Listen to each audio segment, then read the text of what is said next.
Unofficial ব্যবসায়ীদের মাথা এখন হাত, কারণ মাথা নষ্ট করা একটা প্রাইসের সাথে Xiaomi তাদের Redmi Note 11 সিরিজের স্মার্টফোনকে লঞ্চ করেছে।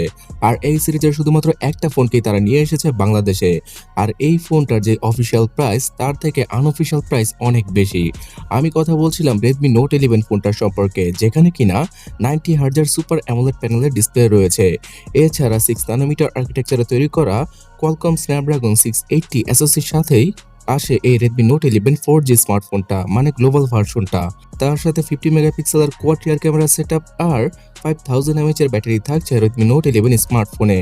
সো এই ফোনটা লঞ্চ হওয়ার সাথে সাথে Realme আর Vivoর যেই দুটো ফোন ছিল Snapdragon 680 SoC দ্বারা, সেই দুটো ফোনকে একদম কিল করে দিয়েছে।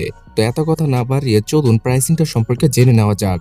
Redmi Note 11 স্মার্টফোনটার এই গ্লোবাল ভেরিয়েন্টের 464 ভেরিয়েন্টটা, মানে 4GB র্যাম এবং 64GB ইন্টারনাল মেমোরির সাথে আসা ভেরিয়েন্টটা শুধুমাত্র 16,499 টাকায় লঞ্চ করা হয়েছে। মানে 16,500 টাকা থেকে শুরু হচ্ছে Note 11 স্মার্টফোনটার প্রাইসিং। এছাড়া 4128GB ভেরিয়েন্টের জন্য 17,499 টাকা দাম রেখেছে Xiaomi। Oh my god. আর সর্বশেষে 628GB ভেরিয়েন্টের জন্য 18,999 টাকা দাম রেখেছে তারা। এর মানে দাঁড়াচ্ছে গিয়ে 16,500, 17,500 এবং 19,000 টাকা। এই তিনটা প্রাইস পয়েন্টে Xiaomi Redmi Note 11 স্মার্টফোনটার 4GB থেকে 6GB র্যামের ভেরিয়েন্টটা আপনারা এখন অফিসিয়াল ভাবে মার্কেটে পেয়ে যাবেন। আর সবচেয়ে মজার ব্যাপার হচ্ছে গিয়ে, যারা কিনা গ্রাম এলাকায় থাকতেন আর Xiaomi স্মার্টফোনগুলো শহর থেকে কিনতে পারতেন না আনঅফিসিয়াল ভাবে, তারাও এখন অফিসিয়াল ভাবে তাদের নিজেদের গ্রাম থেকেই, মানে জেলা শহর থেকে Xiaomiর এই ফোনটাকে অফিসিয়াল ভাবে পারচেস করতে পারবেন। আর অফিসিয়াল ভাবে পারচেস করলে আপনারা বেশ কিছু সুবিধা পাচ্ছেন, যেমন এই ফোনটার ওয়ারেন্টিটা আপনারা ক্লেম করতে পারবেন Xiaomiর যে কোনো সার্ভিস সেন্টারে, যেটা কিনা আনঅফিশিয়াল ফোনের বেলায় করা যেত না। তো Xiaomi কিন্তু তাদের লঞ্চ ইভেন্টে জানায়নি যে এই ফোনটাকে তারা বাংলাদেশে তৈরি করেছে কিনা। তো বাংলাদেশে যদি তৈরি না করেই Realme আর Vivo থেকেও কম প্রাইসে এত ভালো কিছু আমাদেরকে অফার করে থাকে Xiaomi, তাহলে তো তাদেরকে একটা ধন্যবাদ জানাতেই হবে।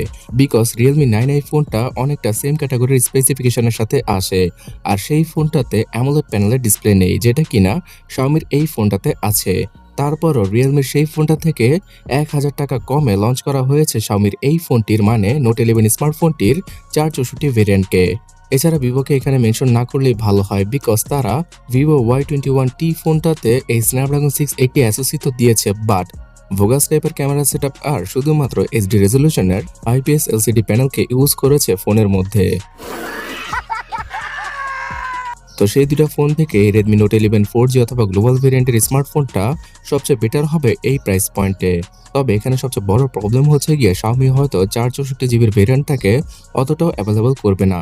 তারা 4128 আর 6128GB ভেরিয়েন্টটাকে 17,500 এবং 19,000 টাকায় সবচেয়ে বেশি সেল করার চিন্তা ভাবনা করবে, যেমনটা কিনা সবগুলো ব্র্যান্ডই করে থাকে। আর আগামীতে Redmi Note 11 Pro অথবা এই সিরিজের অন্য কোনো স্মার্টফোন বাংলাদেশে আসলে সবার আগে এই চ্যানেলে আপডেট পেয়ে যাবেন। তার জন্য চ্যানেলটাকে সাবস্ক্রাইব করে রাখুন যদি আপনি না করে থাকেন। ধন্যবাদ।